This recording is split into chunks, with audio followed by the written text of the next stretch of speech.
Hello dear students, आज हमारा topic है concurrent forces and Lami's theorem. Examination point of view से ये इंपॉर्टेंट टॉपिक माना जाता है और लेमीज थ्योरम जो है ये न्यूमेरिकल टेक्निक्स या न्यूमेरिकल्स को आसान बनाने के लिए हम लेमीज थ्योरम का यूज यहां पे करेंगे। तो दोनों क्वेश्चन जो हेडिंग्स है वो बहुत इंपॉर्टेंट है। कंकरेंट फोर्सेस क्या होते हैं और लेमीज थ्योरम क्या होती है। मैं पहले कंकरेंट फोर्सेस को डिफाइन करूंगा। इस लेक्चर में हम देखेंगे दैट कंकरेंट फोर्सेस क्या होते हैं और उनका इक्विलिब्रियम इंपॉर्टेंट है। इक्विलिब्रियम ऑफ कंकरेंट फोर्सेस क्या होता है, फिर इन्हीं कंकरेंट फोर्सेस के कैलकुलेशन पार्ट पे जाएंगे कि हम इन कंकरेंट फोर्सेस की कैलकुलेशन कैसे करते हैं। सी, ऐसे फोर्सेस जो एक बॉडी पे एग्जर्ट होते हैं, ऐसे फोर्सेस जो एक बॉडी पे एग्जर्ट होते हैं और उन सभी फोर्सेस की लाइन ऑफ एक्शन सेम होती है। सर ये तो समझ नहीं आया। हाँ देखो, आई सपोज दैट मेरे पास एक बॉडी यहां पे है, ठीक है ना, और इस बॉडी पे मैं 3 फोर्सेस एक्सर्ट करूंगा या 4 या 2 फोर्स एक्सर्ट करूंगा। फॉर एग्जांपल ये मैंने एक फोर्स इस पे एक्सर्ट किया, ऐसे ये F1 फोर्स यहां से एक्सर्ट हुआ, ये F2 फोर्स मैंने इधर से एक्सर्ट किया सपोज, और ये F3 फोर्स मैंने इधर से एक्सर्ट किया, ठीक है ना। अगर आपको बताया जाए कि इन सारे फोर्सेस की लाइन ऑफ एक्शन ड्रॉ करो, तब आपको इन फोर्सेस की एक्सिस ड्रॉ करनी है। ये देखो, ये इसकी एक्शन लाइन है या एक्सिस है, ये वाली इसकी एक्सिस है और ये वाली इसकी एक्सिस है। तो इन सभी डॉटेड लाइंस को हम क्या बोलेंगे, line of action of force F1, line of action of force F2 और line of action of force F3।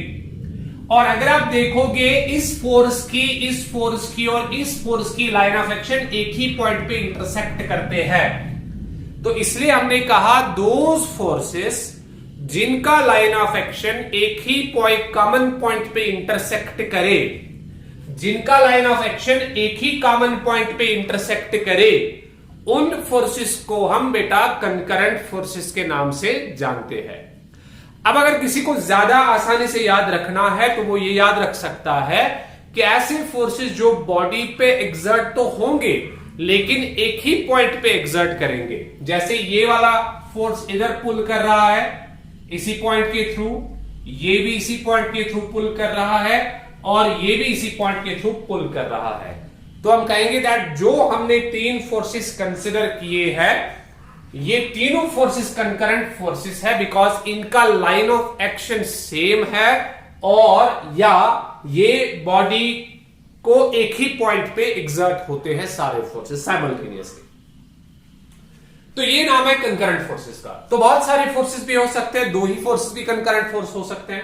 कम से कम आपके पास 2 फोर्स होने चाहिए जिनको आप कंकरेंट बना सकते हो। जैसे ये एक फोर्स हमारे पास है, ये दूसरा फोर्स हमारे पास है, ये दोनों फोर्सेस कंकरेंट फोर्सेस हो जाएंगे क्योंकि इन दोनों की लाइन ऑफ एक्शन एक ही पॉइंट पे इंटरसेक्ट करेगी। देखो, अच्छा ऐसे नहीं तो आप ऐसे भी बना सकते हो, सर ये भी कंकरेंट फोर्सेस होंगे, यस ये भी कंकरेंट फोर्स होंगे, ये 2 फोर्सेस भी कंकरेंट फोर्सेस होंगे, ये भी इनके साथ कंकरेंट होगा, ये भी इनके साथ कंकरेंट होगा, ये भी इनके साथ कंकरेंट होगा, ये भी इनके साथ कंकरेंट होगा।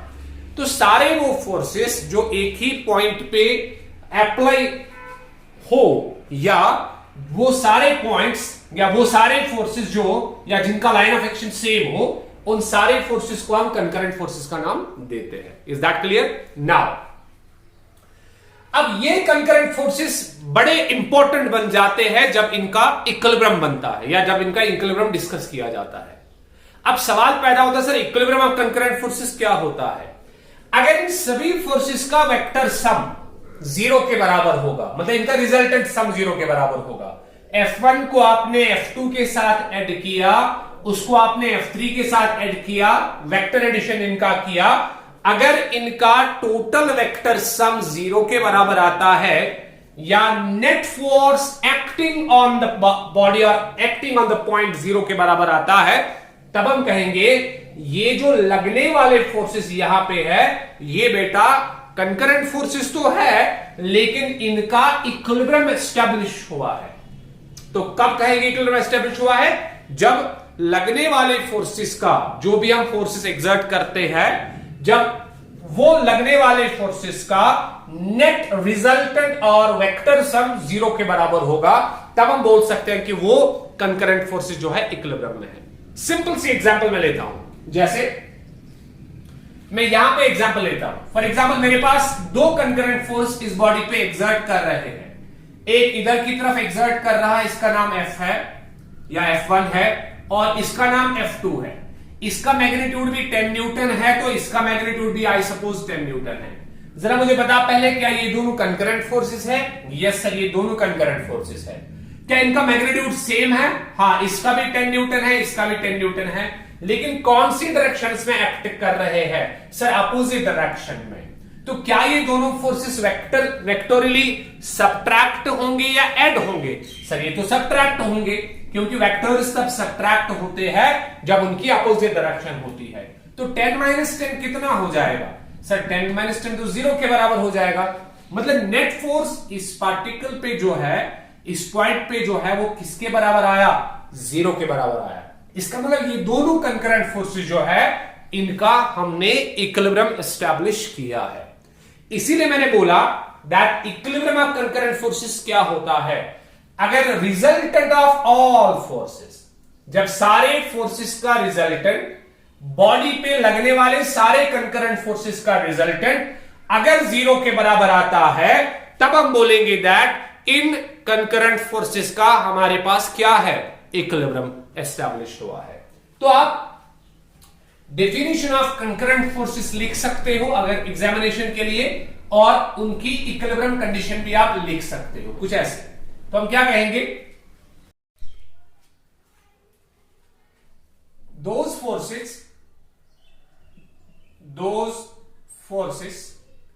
whose line of action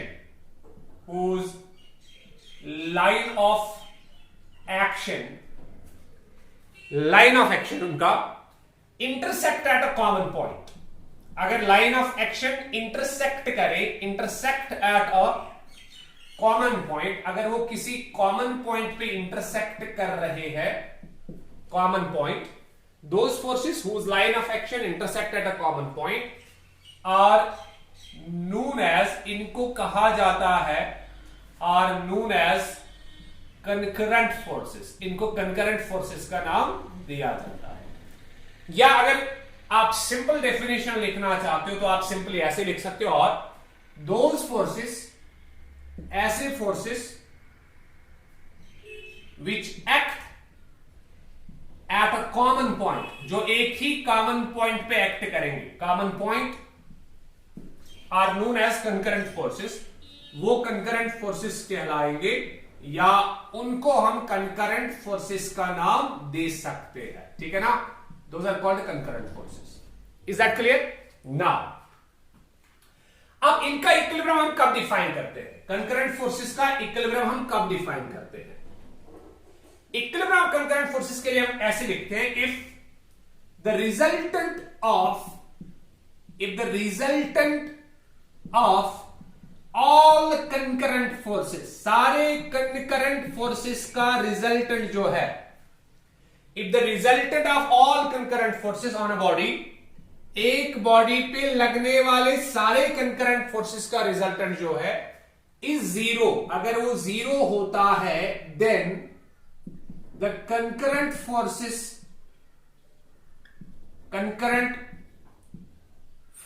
are said to be in equilibrium,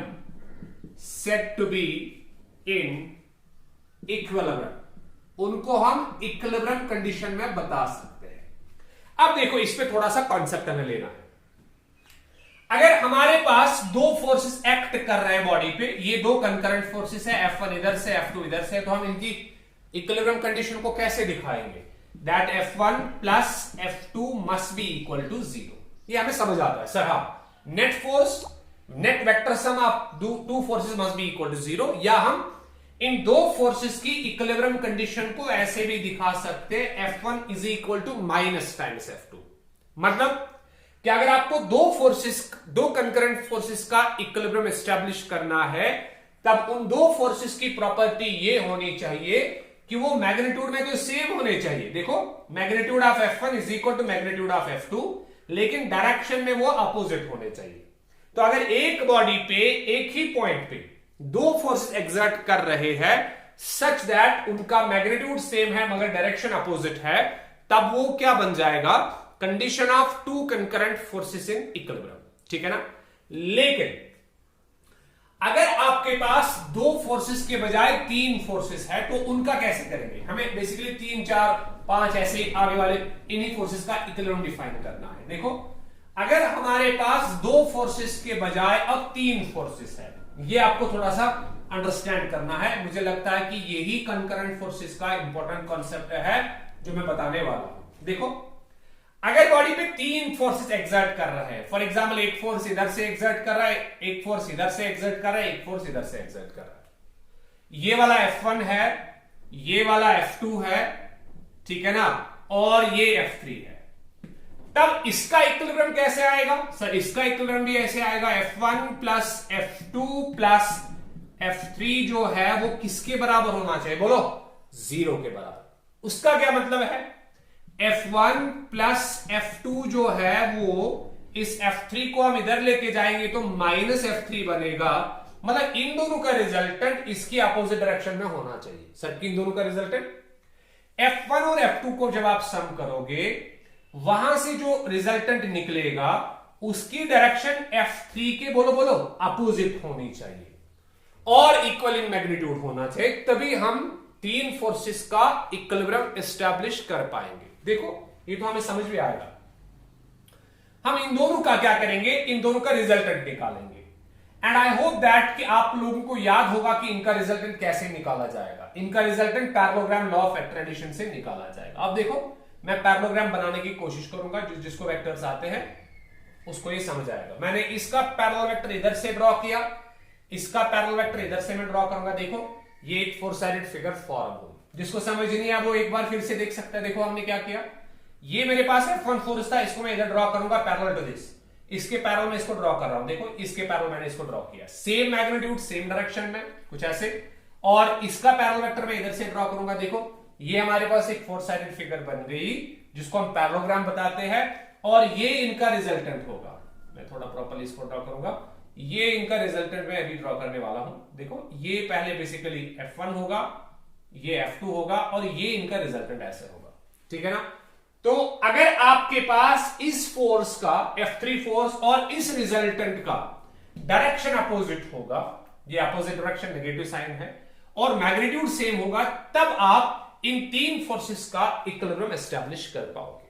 अब मुझे ये कॉन्सेप्ट तो नहीं चाहिए, मुझे कॉन्सेप्ट दूसरा चाहिए। देखो इसका मतलब यह है कि आप 3 4 5 फोर्सेस का इक्विलिब्रियम कैसे एस्टैब्लिश कर पाओगे अगर वो कंकरेंट होंगे। तीन फोर्स अगर कंकरेंट है तब आपको दिखाना है F1 प्लस बोलो F2 plus F3 must be equal to 0। पहले ये total vector sum of all concurrent forces acting at a point must be equal to 0। अगर आपके पास 4 फोर्सेस है तो आप इसको ऐसे निकाल सकते हैं, F1 प्लस F2 हाँ बोलो प्लस F3 बोलो बोलो plus F4 is equal to 0, है कि नहीं। अगर आपके पास 5 फोर्स है तो आपको समझ आया होगा कि सर ने क्यों काउंटिंग स्टार्ट की। ये F3 हो गया, ये तो हम जानते हैं, F4 plus F5 is equal to 0। मुझे कॉन्सेप्ट एक देना आपको, इन तीन कंकरेंट फोर्सेस की जो इक्विलिब्रियम में है इनको रिप्रेजेंट किया जाता है by means of a sides of a triangle. इन तीनों फोर्सेस को, अगर ये कंकरेंट फोर्सेस है, इनका वेक्टर सम किसके बराबर है, बोलो बेटा 0 के बराबर है, तब तीन equilibrium of concurrent forces, in equilibrium of 3 concurrent force acting on a body are always represented by a triangle, by 3 sides of a triangle, all taken in the same order. सभी को सेम ऑर्डर में लेना है। Sir ये समझ नहीं आया क्या सेम ऑर्डर में, हाँ इसके लिए आपको ट्रायंगल ऑफ एक्ट्रेडिशन थोड़ा पता होना चाहिए। ट्रायंगल बताता है कि अगर आपको दो वेक्टर्स को ऐड करना है और तीसरा वेक्टर लाना है, ये वेक्टर A है, अगर आपके पास वेक्टर B है और इन दोनों वेक्टर्स को आपको ऐड करना है, तब आप क्या करते हो जरा बोलो, जिसने पढ़ा है वो आगे फॉरवर्ड कर सकता है इसको। A का हेड B के टेल के साथ हमें कंबाइन करना होता है, लेकिन इसकी मैग्नीट्यूड और डायरेक्शन चेंज नहीं होनी चाहिए, तो इसको ऐसे ही उठा के, इस B को ऐसे ही उठा के हम इधर रख देते हैं। देखो ना, इसका मैग्नीट्यूड मैंने चेंज किया, ये इसका मैग्नीट्यूड इतना ही था, देखो इतना, मतलब इसका टेल मैग्नीट्यूड देता है, इसका मैग्नीट्यूड इससे पहले भी इतना ही था, अब भी इतना ही, मैंने सिर्फ यहां रखा, इसको डायरेक्शन भी चेंज नहीं की। लेकिन हुआ क्या, आपने ए वेक्टर के हेड को बी वेक्टर के टेल के साथ कंबाइन किया। अगर आप इसको एक और लाइन यहां से ड्रॉ करोगे तभी ट्रायंगल बनेगा, ठीक है ना। लेकिन ये लाइन ड्रॉ करने के दो तरीके हैं, या तो आप इस लाइन का एरो इधर ड्रॉ करोगे या तो आप इधर ड्रॉ करोगे। अगर आपने इधर ड्रॉ किया तब इसको बोला जाएगा कि हमने थर्ड साइड ड्रॉ किया है लेकिन अपोजिट ऑर्डर में। हाँ बोलो, किस ऑर्डर में? अपोजिट ऑर्डर में। जब दोनों के हेड्स मिलेंगे, जब दोनों के हेड्स मिलेंगे तब हम इसको अपोजिट ऑर्डर का नाम देते हैं। लेकिन अगर आपने इस एरो को इधर रखा तब बोला जाएगा हमने थर्ड साइड को भी ड्रॉ किया इन द सेम ऑर्डर। देखो ये दोनों भी सेम ऑर्डर में है, हेड को टेल से कंबाइन किया गया है तो सेम ऑर्डर है, हेड को टेल से कंबाइन किया गया है तो सेम ऑर्डर है। अगर आपने अपोजिट ऑर्डर में ड्रॉ किया तब ये ट्रायंगल ऑफ एक्ट्रेडिशन बनेगा। ये थर्ड साइड फिर इन दो वेक्टर्स को ऐड करने वाला है, मतलब ये रिप्रेजेंट करेगा मैं ए प्लस बी हूं ये। लेकिन अगर आपने एरो को इधर रखा तब ये कहेगा मैं A plus B plus C is equal to 0 हूं। तब इन तीनों का रिजल्टेंट सम जो है वो किसके बराबर होगा? 0 के बराबर होगा। अरे बहुत सिंपल सा कॉन्सेप्ट है ये, देखो आपको ये बिल्कुल समझ आएगा हम क्या करने वाले हैं। देखो इधर देखो, आई सपोज दैट, मैं प्रूव करूंगा क्या, अगर हम तीन वेक्टर्स को सेम ऑर्डर में लेते हैं, अगर हम तीनों वेक्टर्स को सेम ऑर्डर में लेते हैं, क्या उन तीनों वेक्टर्स का नेट रिजल्टेंट और नेट सम 0 के बराबर होता है या नहीं?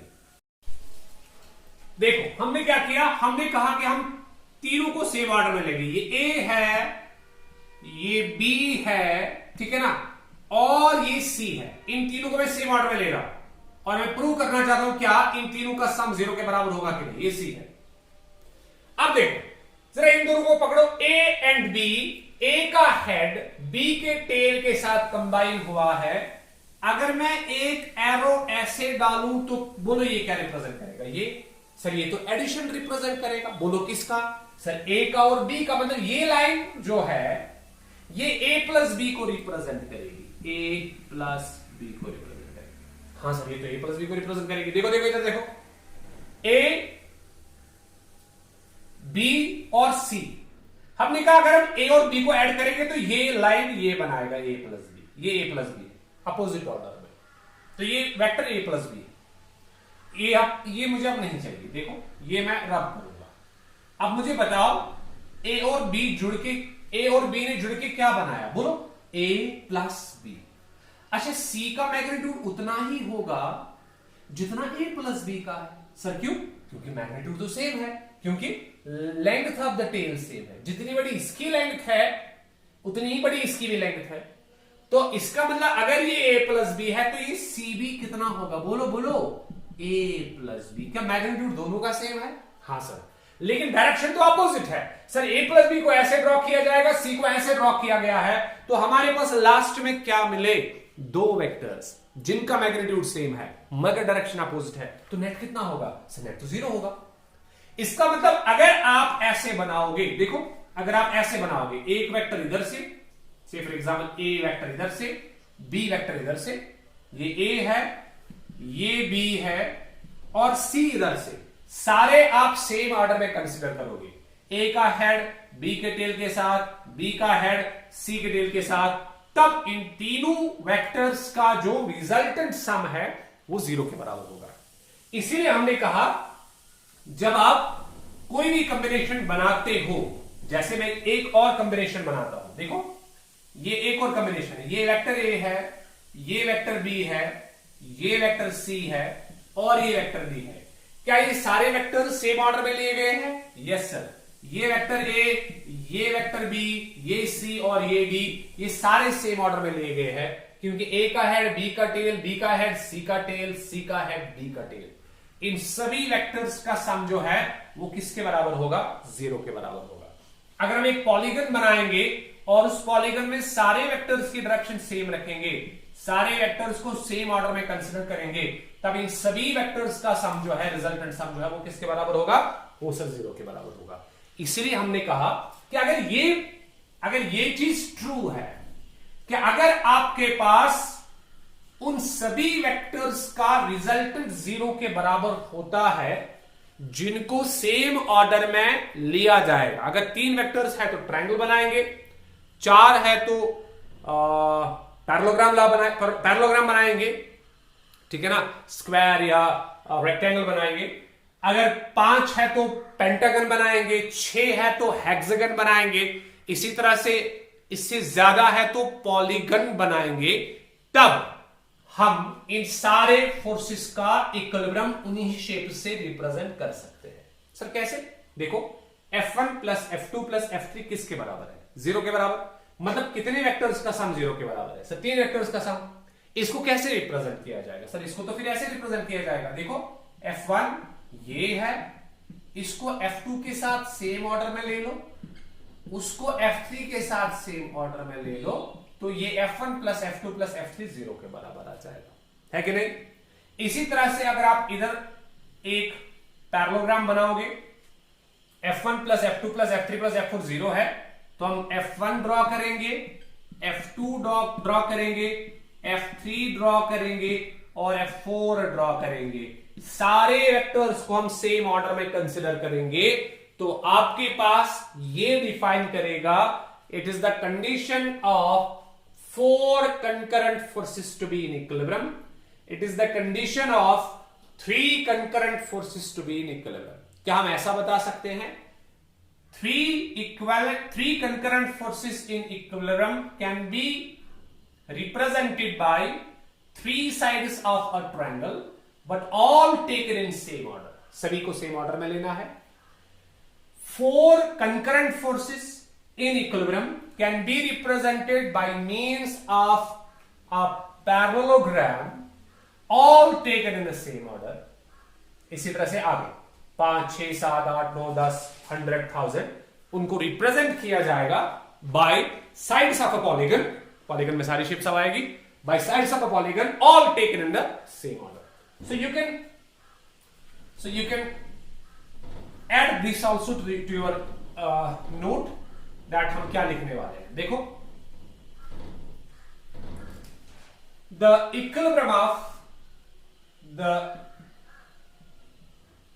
equilibrium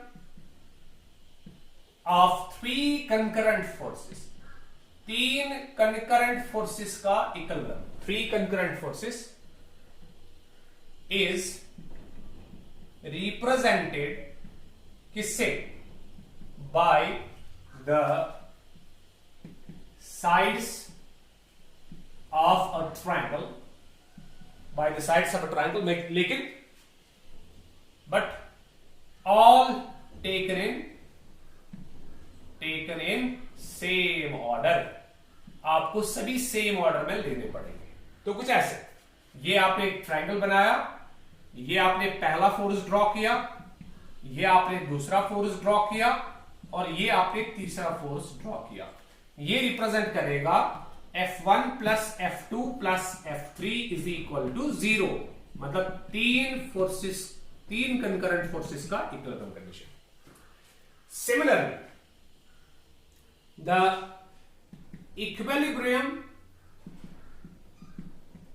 of 4 concurrent forces, of 4 concurrent forces is represented, उसको कैसे रिप्रेजेंट किया जाएगा? by the sides of a parallelogram, all taken in same order. Yes, exactly, all taken in same order. तो ऐसे ये हमारे पास इसकी फिगर बनेगी, ये हमारे पास इसकी फिगर बनेगी। ये F1 फोर्स हमने ड्रॉ किया, ये F2 फोर्स ड्रॉ किया, ये F3 फोर्स ड्रॉ किया और ये F4 फोर्स को ड्रॉ किया। ठीक है ना? ये सारे कंकरेंट फोर्सेस है और ये सारे सेम ऑर्डर में लिए गए हैं। तो इनका क्या होगा? इनका कुछ ऐसे होगा, F1 plus F2 plus F3 plus F4 is equal to 0। Similarly हम अगर लास्ट पॉइंट इसमें ऐड करें तो वो ये होगा that a number of equilibrium of a number of concurrent forces, which I say equilibrium of a number of concurrent forces, equilibrium of a number of concurrent forces। अब 4 से ज्यादा 5 6 7 8 9 10 1000 ऐसे कुछ equilibrium of number of concurrent forces हाँ बोलो is represented। अब क्या लिखेंगे? represented by the sides of a polygon, by the sides of a polygon। लेकिन शर्त ये है all taken in same order, सभी को सेम ऑर्डर में लेके चलना है, ठीक है ना। तो ये कंडीशंस आ गई। अब देखो, अब जो इक्विलिब्रियम ऑफ कंकरेंट फोर्सेस है इसमें एक इंपॉर्टेंट थ्योरम हम यूज करेंगे जिसको हम लेविस थ्योरम का नाम देते हैं। लेविस थ्योरम जो है ये हमारे न्यूमेरिकल्स को इतना आसान बनाएगा कि आप इसको बांध सकते हो कि ये बहुत ही आपके लिए हेल्पफुल होगा। कौन सी theorem? Lami's theorem. Lami's theorem क्या बताती है? लेविस थ्योरम बताती है दैट अगर आपके पास 3 फोर्स एक बॉडी पे एक्ट कर रहे हैं और तीनों कंकरेंट फोर्सेस है, ये तो है कंकरेंट फोर्सेस। ये फोर्स F1 रिप्रेजेंट हुआ है, इस फोर्स को हम F2 से रिप्रेजेंट करेंगे, इस फोर्स को F3 से रिप्रेजेंट करेंगे, ठीक है ना। इन दो फोर्सेस के बीच में कोई एंगल रखो, से अल्फा, इनके बीच में बीटा एंगल है और इनके बीच में गामा एंगल है, ठीक है ना। ये गामा है, ये कुछ एंगल्स हमने ड्रॉ किए। सो F1 और F2 के बीच में एंगल अल्फा है, F1 और F3 के बीच में बीटा एंगल है और F3 और F2 के बीच में एंगल गामा है। तब लेविस थ्योरम बताता है कि आप एक काम करो, आप पहले फोर्सेस को लिखो, F1 फोर्स, फिर is equal to F2 force लिखो, फिर is equal to F3 force लिखो, डिवाइड में लिखो साइन यहां पे भी, साइन यहां पे भी और साइन यहां पे। याद रखना, साइन के साथ अब एंगल कौन है? फोर्स कौन है बेटा? F1। अच्छा, अगर F1 फोर्स आपने कंसिडर किया तो बचा कौन कौन फोर्स? सर F2 और F3। इनके बीच में एंगल कितना? गामा, तो आप इसको इधर गामा रखो। अच्छा, फोर्स कौन कंसिडर हुआ है? F2। F2 फोर्स कंसिडर हुआ है, बचा कौन कौन फोर्स? F1 और F3। इनके बीच में एंगल कितना? सर बीटा, इधर बीटा लिखो। फोर्स कौन सा कंसिडर हुआ है? F3। F3 फोर्स कंसिडर हुआ है, बचा कौन कौन फोर्स? सर F1 और F2। अच्छा, एंगल कितना है? Sir alpha. ये लेविस थ्योरम है। लेविस थ्योरम क्या बताती है? F1 by sin gamma is equal to F2 by sin beta is equal to F3 by sin alpha. मतलब जितना आप ये रेशो निकालोगे, जितना value F1 by sin gamma का होगा, उतना ही F2 by sin बीटा का होगा, उतना ही F3 by sin अल्फा का होगा। मतलब ये तीनों जो है सेम वैल्यू के होंगे, मतलब इनका वैल्यू कांस्टेंट होगा। से फॉर एग्जांपल ये सारे k के बराबर है, मतलब हमने F1 by sin गामा निकाला तो इसका वैल्यू हमने देखा 10 निकला, तब इसका भी वैल्यू 10 होगा, इसका भी वैल्यू 10 होगा। अगर इसका 20 है तो इसका भी 20 होगा, इसका भी 20 होगा, ठीक है ना। तो अगर इसका k है तो इसका भी k है, इसका भी k, सबका वैल्यू k होगा। अब आप एक को कंसिडर करो, देखो F1 divided by sign of gamma अगर हम लिखें, F1 divided by sign gamma k के बराबर लिखा जाए, कांस्टेंट के बराबर है कि नहीं। जरा F1 लिखो, फिर F1 किसके बराबर आएगा? F1 is equal to sine gamma, इधर मल्टीप्लाई करो तो sine gamma multiplied by k times sine gamma. मैं बेसिकली स्टेटमेंट लिखना चाहता हूं इसका, लेविस थ्योरम का। तो अगर आप देखो k कांस्टेंट है, अगर कांस्टेंट को हटाया जाएगा तो प्रोपोर्शनैलिटी लगाई जाएगी, है कि नहीं। तो F1 जो है वो directly proportional to sine of gamma होगा, ये इसका स्टेटमेंट होगा। सर अब क्या स्टेटमेंट है? स्टेटमेंट ये है कि फोर्स जो है इन तीन फोर्सेस में कोई भी फोर्स आप ले लो, ठीक है, any force out of the three is directly proportional to sine of the angle between other two forces. देखो गामा किस किस के बीच में एंगल है? सर गामा F2 और F3 के बीच में एंगल है। देखो F2 और F3 के बीच में एंगल गामा है, तो अगर आप पहला फोर्स कैलकुलेट कर रहे हो that will be directly proportional to sine of gamma. Means out of the three forces each force, हर कोई फोर्स जो है, is directly proportional to sine of the angle subtended या sine of the angle between the two remaining forces. यहां मैं इसका सिर्फ statement लिखूंगा, जो मेरा नेक्स्ट वीडियो होगा उसमें मैं इसको प्रूव भी करूंगा। ठीक है, छोटा सा वीडियो होगा, 10 मिनट का या 15 मिनट का वीडियो होगा, उसमें अगर किसी को प्रूफ चाहिए तो उसका प्रूफ देख सकता है। यहां पे सिर्फ स्टेटमेंट लिखा जाएगा। तो क्या बताती है लेनिज थ्योरम? लेनिज थ्योरम बताती है कि अगर हमारे पास, लेनिज थ्योरम कैसे यूज किया जाएगा देखो, फॉर एग्जाम्पल आपके पास कुछ ऐसे स्ट्रक्चर दिया हुआ है, कुछ ऐसे, ये एंगल आपके पास 90 दिया हुआ है, सपोज कुछ भी, ये दिया हुआ है for example 150 degrees, I suppose, कुछ भी। तो ये कितने हो गए? ये हो गए 240 और ये हो गया 160, ठीक है ना।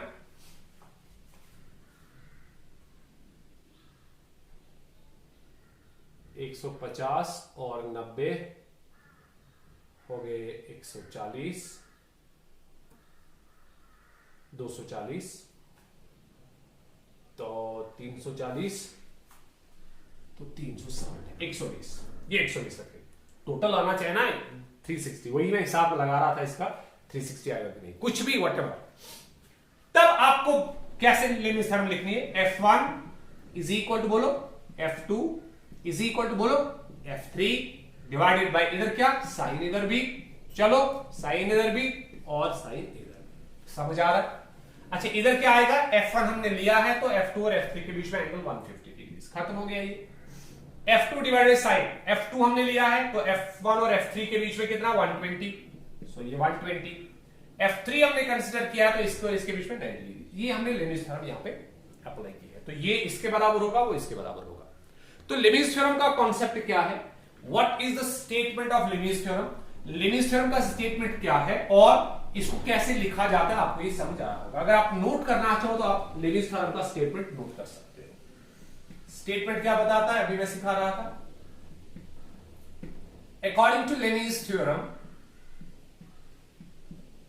according to Lenis theorem,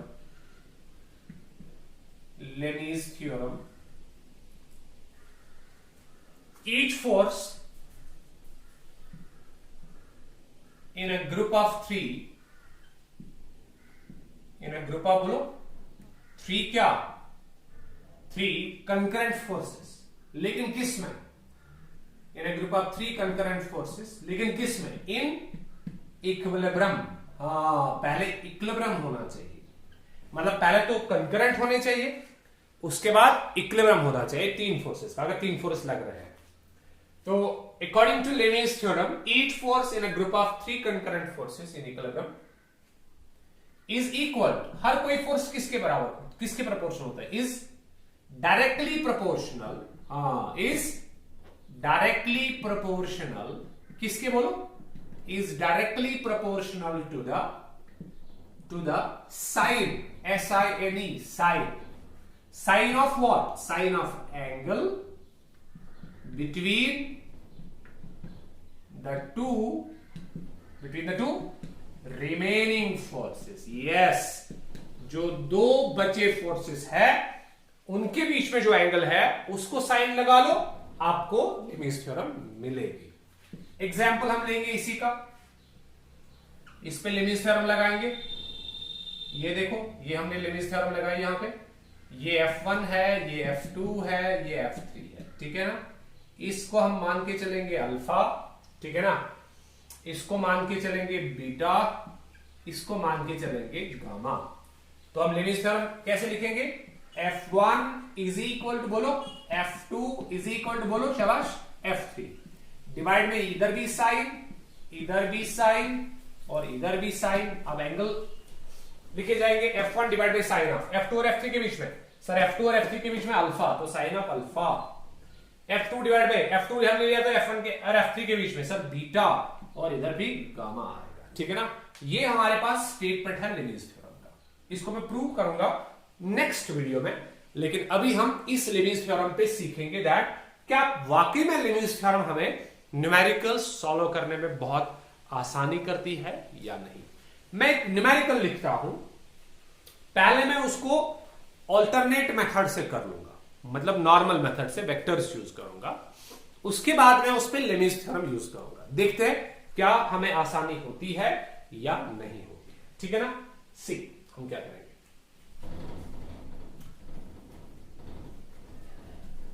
तो लेमिस थ्योरम आपने याद रखी। तो पहला न्यूमेरिकल हम लेंगे,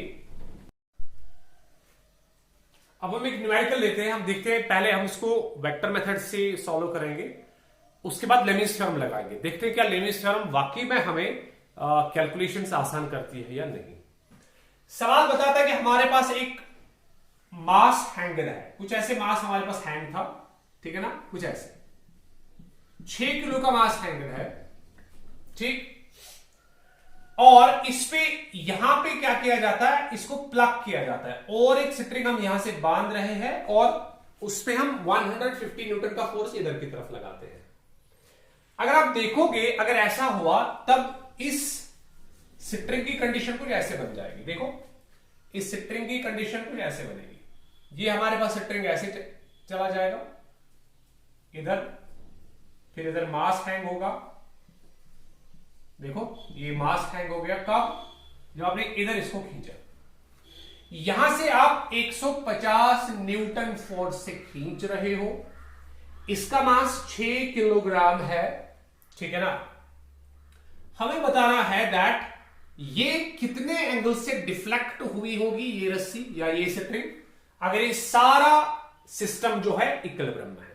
तो पहले हम नॉर्मल मेथड से इसको करेंगे, ठीक है। देखो हम क्या करेंगे, हम देखेंगे कि कौन कौन से फोर्स एग्जर्ट हो रहे हैं यहां पे। देखो इस पे जो फोर्स एग्जर्ट हो रहा है, पहले नीचे की तरफ फोर्स एग्जर्ट होगा तो हम उसको 6G मान के चलेंगे, ग्रेविटेशन फोर्स 6G नीचे की तरफ, ठीक है ना, 6G ग्रेविटेशन फोर्स नीचे की तरफ, ये मास है और ये इस पे 6G नीचे की तरफ लग रहा है mg, क्योंकि इसका मास 6 किलोग्राम है। ऊपर की तरफ इसको टेंशन T1 लगेगा यहां पे और इधर टेंशन T1, क्योंकि स्ट्रिंग यहां से लेके यहां तक सेम है। अब ये स्ट्रिंग तो पूरी सेम थी, लेकिन प्लग किया तो ये वाला पार्ट अब अलग होगा, इसमें अलग टेंशन होगा, इसमें अलग टेंशन होगा और इसका टेंशन डिफाइनेड है। सपोज इसमें जो टेंशन है वो T2 है, ठीक है ना, इस वाले रस्सी में यहां पे टेंशन डिफाइनेड है, हमने 150 न्यूटन से इसको खींचा है तो इधर का टेंशन डिफाइनेड है 150 न्यूटन। हम क्या करेंगे, हम देखो हम क्या करेंगे, हम इसको रिजॉल्व करेंगे, हम रेजोल्यूशन मेथड पहले यूज करेंगे, हम इसको रिजॉल्व करेंगे T2 को। हमने इसका एक कंपोनेंट इधर से निकाला और एक कंपोनेंट हमने इसका इधर से निकाला, ये T2 है, ठीक है ना। और हम जानते हैं अगर ये थीटा है तो ये भी थीटा होगा, आपको समझ आया होगा, हाँ सर ये तो ऑल्टरनेट इंटीरियर एंगल्स है, कौन, ये थीटा है तो ये भी थीटा होगा, ये ऑल्टरनेट इंटीरियर एंगल्स है। तो अगर ये थीटा है बेटा तो यहां से कौन होगा सर, यहां से होगा T2 का cos थीटा कंपोनेंट और यहां से होगा T2 का sin थीटा कंपोनेंट। मगर ये सारा जो सिस्टम है ये इक्विलिब्रियम में है, मास इक्विलिब्रियम में है, ये पॉइंट इक्विलिब्रियम में है, सभी चीजें इक्विलिब्रियम में है, मतलब इन पे नेट फोर्स लगने वाला कितना है, 0। इसका मतलब ऊपर की तरफ लगने वाले फोर्स और नीचे की तरफ लगने वाले फोर्सेस ऑब्वियसली सेम होंगे, दाएं की तरफ लगने वाले फोर्स और बाएं की तरफ लगने वाले फोर्स भी सेम होंगे। जरा इस पॉइंट को देखो, इधर लगने वाला फोर्स कितना है 150, इधर लगने वाला फोर्स कितना है T2 sin थीटा। क्या मैं लिख सकता हूं T2 sin थीटा जो है ये सर T3 के बराबर होगा, ये इसके बराबर होगा, खत्म। ये इक्वेशन नंबर 1 हम लेते हैं। अच्छा ये T2 cos थीटा, नीचे T1 लग रहा है तो ये वाला और ये वाला, क्योंकि ये पॉइंट इक्विलिब्रियम में है तो ये वाला और ये वाला सेम होगा, तो T2 cos थीटा जो है, बोलो बोलो T2 cos थीटा किसके बराबर होगा सर, वो T1 के बराबर होगा। ये इक्वेशन नंबर 2 है। मगर ये 6 kg भी किस में है, इक्विलिब्रियम में है। ऊपर लगने वाला फोर्स इसको कितना है T1, अगर फ्री बॉडी डायग्राम देखें, नीचे वाला लगने वाला फोर्स 6G है, तो क्या मैं लिख सकता हूं T1 is equal to 6G? हाँ सर ये तो T1 is equal to 6G आएगा। G को अगर हम 10 मान के चले तो 6 इंटू 10 कितना हो गया 16 न्यूटन, ये हो जाएगा ये वाला। तो T1 की वैल्यू हमें पता है, पहले हम इनको डिवाइड करेंगे, T2 sin theta T2 sine theta divided by T2 cos theta, देखो T2 cos theta is equal to T3 by T1, ये T3 बाई T1 हो गया। समझ आया? ये T2 और T2 कट हो गया, sine theta by cos theta कितना हो गया? tan theta is equal to T3 by T1। अब T1 डिफाइनेड है क्या? हाँ सर, T1 डिफाइनेड है 60 न्यूटन। क्या T3 डिफाइनेड है? हाँ सर, 150 न्यूटन। क्या मैं लिख सकता हूं tan theta is equal to T3 की वैल्यू 150 डिवाइड बाई T1 की वैल्यू 60, है कि नहीं? तो ये और ये कैंसल हो गया, तो थीटा हमें मिला tan इनवर्स 15 बाई 6, ये इसका आंसर होगा। थीटा तो मिला, ये नॉर्मल मेथड है। सर लेनिज थ्योरम देखते हैं, तो आंसर आप याद रखो। क्या आंसर है? यहां मैं लिख के रखूंगा tan इनवर्स 15 बाई 6। चलो लेनिज थ्योरम लगाते हैं, देखते हैं क्या लेनिज थ्योरम हमें वही वैल्यू देगी या कुछ और देगी, और क्या आसानी से देगी या इतना लंबा चौड़ा देगी। देखते हैं। तो हम पहले एंगल्स को डिफाइन करेंगे। हमारे पास तीन फोर्सेस है यहां पे, T1 है, T2 है और T3 है। आप देख पाओगे, हाँ, T1 हमारे पास है, T2 हमारे पास है, T3 हमारे पास है। ये T1 है, ये T2 है, ये T3 है। हम T1, T2 और T3 के बीच में एंगल्स को पहले डिफाइन करेंगे। जरा ये वाला एंगल बताओ कितना है? सर T1 और T3 के बीच में 90 डिग्री एंगल है। हम इधर लिखेंगे T1 और बोलो T3 के बीच में 90 डिग्री, खत्म। चलो ये वाला तो हो गया। अब ये हमें नहीं चाहिए, हम रेजोल्यूशन नहीं कर रहे। देखो ये ऐसे हमारे पास। अब ये आप जानते हो कि ये थीटा है, इधर ये थीटा है, ठीक है ना? अगर ये थीटा है तो ये भी थीटा है। तो ये वाला एंगल कितना होगा? T2 और T3 के बीच में कितना एंगल होगा? T2 और T3 के बीच में देखो कितना एंगल होगा। T2 और T3 के बीच में एंगल होगा, एक तो ये 90 हुआ और ये थीटा हो गया, तो कितना हुआ सर? 90 plus theta. तो ये 90 प्लस थीटा हो गया, ये 90 हो गया और ये इसके साथ थीटा बन गया, तो ये सारा एंगल 90 प्लस थीटा होगा। अब कौन सा एंगल है? T1 T3 के बीच में आ गया, अब T2 T1 के बीच में आएगा, या T1 T2 के बीच में आएगा। देखो T1 T2 के बीच में, देखो T1 और T2 के बीच में कितना एंगल होगा? सर ये तो टोटल होगा 180। देखो ये वाला एंगल 180 है। अगर हम यहां से लेके यहां तक जाए तो ये लीनियर पेयर है, ये 180 है। देखो ये 180 है, लेकिन कटा कितना है? सर कटा थीटा है, तो ये वाला बचेगा कितना? Sir 180 minus theta. टोटल ये 180 था, देखो टोटल ये 180 है, ये टोटल 180 है, लेकिन कटा थीटा है तो 180 माइनस थीटा, तो ये वाला 180 माइनस थीटा होगा। तो ये 180 माइनस, बस खत्म हो गया अब सवाल। अब कुछ नहीं करना। देखो T1 इज इक्वल टू, बोलो T2 is equal to T3, इधर भी साइन, इधर भी साइन, इधर भी साइन। जरा देखो T1 बचे कौन? T2 और T3, उनके बीच में एंगल कितना है? T2 और T3 के बीच में एंगल 90 प्लस थीटा है, तो यहां पे 90 प्लस थीटा आ जाएगा, ठीक। T2 बचा कौन? T1 और T3, T1 और T3 के बीच में 90, तो यहां पे 90 आएगा। T3 बचा कौन? T1 और T2, यहां पे एंगल कितना? 180 माइनस थीटा, 180 माइनस थीटा, ठीक। तो ये क्या बनेगा? T1 divide by sine 90 plus theta हो गया cos थीटा, ये cos थीटा होगा। जब 90 आगे होगा तो चेंज होगा, जब 180 आगे होगा तो चेंज नहीं होगा। तो साइन के आगे 90 तो cos में कन्वर्ट, तो थीटा साथ में, तो cos theta is equal to T2 sine 90 1 है, तो ये लिखने की जरूरत नहीं है। चलो 1 लिखता हूं मैं, इज इक्वल T3 हमारे पास है डिवाइडेड बाय साइन 180। जब 180 आगे है तो वापस साइन ही आएगा, sine theta. Sine 180 minus theta is sine theta. हाँ अब देखो इन दोनों को इक्वेट करो, क्योंकि ये सारे इक्वल है आपस में, तो इन दोनों को हम इक्वल करेंगे। किन दोनों को? T1 cos थीटा और T3 साइन थीटा, बस वही से आंसर मिलेगा। देखो T1 divided by cos theta is equal to T3 divided by sine theta, ठीक है। अब देखो ये कितना होगा, ये तो सिंपली हमें बेसिकली निकल के आ गया। इसको अच्छा इसको इधर लेके जाओ, इसको इधर लेके जाओ, ये sine theta divide by cos theta बनेगा, sine theta divide by cos theta is equal हमारे पास क्या है T3 और ये इधर आ जाएगा साइन की जगह पे टू T1। साइन थीटा और T1 की हमने पोजीशन चेंज की है, साइन थीटा को इधर लेके गए और T1 को इधर लेके आए, ठीक है ना। तो इधर क्या बनेगा sine theta by cos theta is tan theta. T3 आप जानते हो 150 है डिवाइडेड बाई T1 भी आप जानते हो, T1 कितना है 6G हो गया 60, वही तो मिला।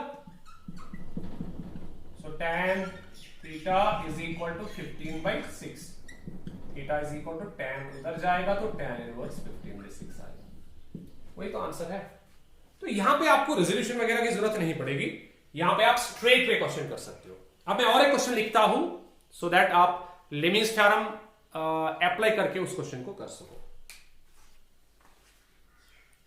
हमारे पास अब क्वेश्चन है कि अब हमारे पास एक मास हैंडल है कुछ ऐसे, देखो कैसे।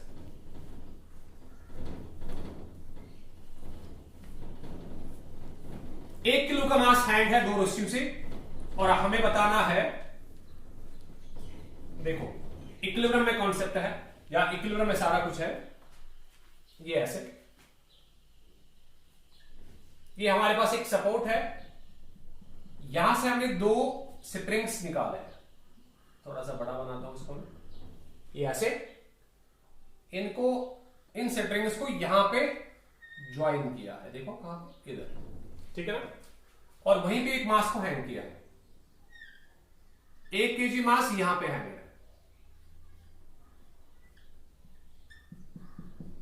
ये 1 किलो का मास इधर हैंग है, ठीक है ना। अब एंगल्स भी बताए गए हैं, ये एंगल इसको मैं थोड़ा सा सही बनाता हूं सो दैट आपको ये लगे हाँ ये सही है। जस्ट अ सेकंड, इसको मैं ऐसे बनाता हूं, यस, ये 60 डिग्री का एंगल है, ये 30 डिग्री का एंगल है, ये 90 डिग्री का एंगल है, कुछ ऐसे, ये 90 डिग्री का एंगल, इधर मास है कुछ ऐसे। इस मास पे नीचे की तरफ ग्रेविटी लग रही है कुछ ऐसे, ये ग्रेविटी के साथ 150 डिग्री एंगल बनाता है और ये बनाता है 120 डिग्री, ठीक है, कुछ ऐसे क्वेश्चन, ठीक है ना। हमें बताना है इस पे लगने वाला टेंशन अगर T1 है, इस पे लगने वाला टेंशन अगर T2 है, तो इस T1 और T2 की वैल्यू हमें चाहिए। हमें चाहिए what is the value of T1 and T2, इन दो टेंशन्स की वैल्यू कितनी होगी अगर ये स्ट्रक्चर हमारे पास है, ये एंगल 60 डिग्री है, ये 30 डिग्री है, यहाँ पे मास 1 किलोग्राम नीचे की तरफ झुका हुआ है, तो अगर ये 1 किलोग्राम मास है तो नीचे की तरफ कितना होगा, नीचे की तरफ 10 न्यूटन फोर्स लगेगा, है ना, 10 न्यूटन। अगर हम G को 10 मान के चले तो नीचे की तरफ कितना लगेगा 1G, क्योंकि मास इसका 1 है तो ये 1G होगा, 1G का मतलब हो गया 10 न्यूटन, क्योंकि G को हम 10 मान के चलेंगे, ठीक है। अब देखो हम लेविस थ्योरम से इसको कैसे प्रूव करेंगे। हमारे पास 3 फोर्सेस है, एक ये है कौन, ग्रेविटेशनल फोर्स नीचे की तरफ जिसका वैल्यू हम जानते हैं, और उसके बाद T1 और T2 है। हम लिखेंगे T1 हमारे पास एक फोर्स है, हमारे पास T2 और एक फोर्स है, ये हमारे पास T2 फोर्स है, और हमारे पास T3 फोर्स है। ये 3 फोर्स हमारे पास है, T1 T2 और T3। और अब देखो डिवाइडेड बाय यहां पे साइन, यहां पे साइन, यहां पे साइन, ठीक है ना। अब बोलो T1 बचा कौन, अच्छा T1 नहीं, सॉरी T3 है ही नहीं, T3 के बजाय क्या है, T3 के बजाय 10 न्यूटन फोर्स है, तो इसको मैं 10 न्यूटन सीधे लिखूंगा यहां पे 10। T1 सर, T1 बचे कौन, T2 और 10 न्यूटन, तो कितने एंगल पे 150 पे, सर यहां पे 150 आएगा, ठीक है ना। T2, चलो T2 लेके जाओ, तो कौन कौन बचा, T1 और ये कितने एंगल पे 120 पे, सर ये 120 पे, ये खत्म हो गया 120 पे, ठीक है ना। हाँ, अब 10 डिवाइडेड बाय 10 ये है, तो इनके बीच में एंगल कितना 90, देखो T1 और T2 के बीच में एंगल 90 डिग्री, तो 90।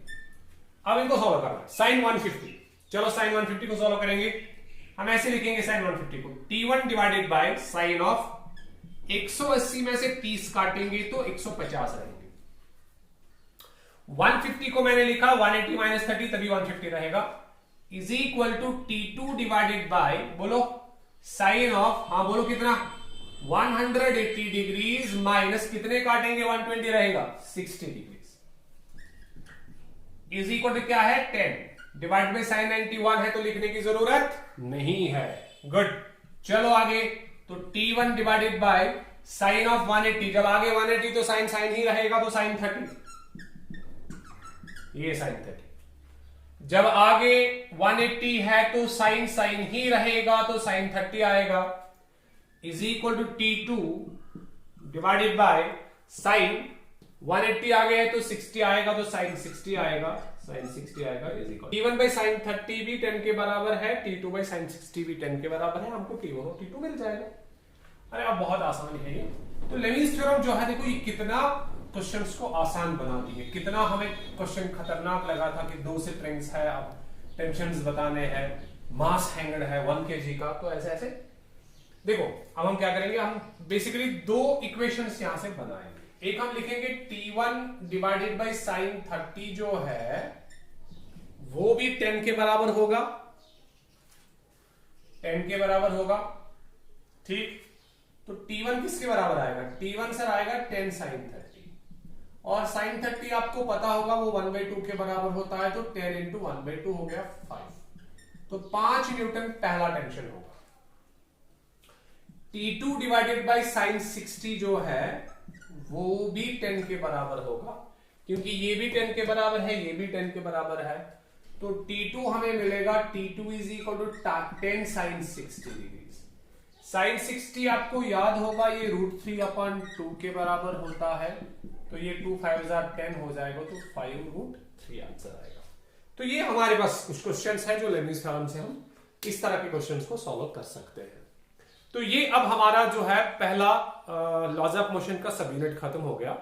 हमारा जो नेक्स्ट अब टॉपिक होगा वो फ्रिक्शन होगा। अब हम फ्रिक्शन पे जाएंगे और उसके बाद हम लॉज को खत्म करेंगे। Thank you.